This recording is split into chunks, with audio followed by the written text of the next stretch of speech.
প্রিয় দর্শক সকলকে আমন্ত্রণ জানাচ্ছি কে স্পোর্টস খবরের কাগজের সাথে রয়েছে আমি কাজী মোহাম্মদ আরাফাত। দর্শক কিছুক্ষণ আগেই ইংল্যান্ড বনাম সাউথ আফ্রিকার যে শেষ ম্যাচ রয়েছে সেটি কিন্তু শুরু হয়ে গিয়েছে।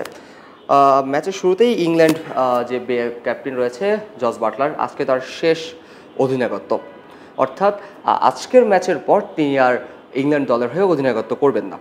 তিনি আজকে কালকে রাতের একটি সংবাদ সম্মেলনে তিনি বলেছেন যে আমি ব্যতীত আমি যদি এখন সরে যাই তাহলে হয়তোবা ইংল্যান্ড দল আরও ভালো করতে পারে, সময়ের সাথে সাথে হয়তোবা ক্ষতটা পূরণ হয়ে যাবে, কিন্তু ইংল্যান্ড দলের জন্য হলেও আমি সরে যাচ্ছি।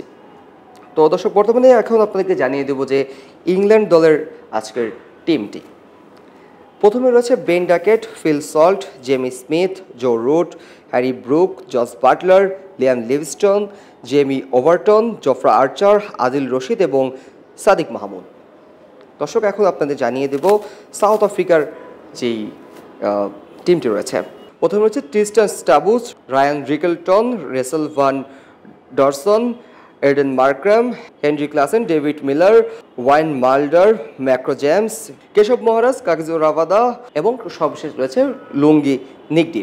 দর্শক আজকের ম্যাচে যদি সাউথ আফ্রিকা হেরেও যায় তাহলে কিন্তু তারা শেষ চারে পৌঁছাতে পারবে, কিন্তু অন্যদিকে ইংল্যান্ড যদি আজকে জিতেও তাও কিন্তু তারা শেষ চারে পৌঁছাতে পারবে না, যেহেতু জস বাটলারের শেষ ক্যাপ্টেন্সি আজকের ইংল্যান্ডের পক্ষ থেকে। তো হয়তোবা ইংল্যান্ডের দল আজকে সবচেয়ে শক্তি দিয়ে তাদের ক্যাপ্টেনকে বিদায় দিতে চাবে। অন্যদিকে যদি সাউথ আফ্রিকা হেরেও যায় তাহলে কিন্তু তারা যে শেষটা সেটা কিন্তু করে ফেলছে, কারণ গতকাল যে ম্যাচটি হয়েছিল যে অস্ট্রেলিয়া বনাম আফগানিস্তানের, সেই ম্যাচে কিন্তু আফগানিস্তান শেষ করতে পারেনি, অর্থাৎ আফগানিস্তানের পয়েন্ট কিন্তু এখনও মাইনাসে রয়েছে। অন্যদিকে সাউথ আফ্রিকার পয়েন্ট কিন্তু এখনও +2-তে রয়েছে। এখন যদি সাউথ আফ্রিকা এই ম্যাচটি হেরেও যায় তাহলে কিন্তু তারপরেও সাউথ আফ্রিকা শেষ চারে পৌঁছাতে পারবে।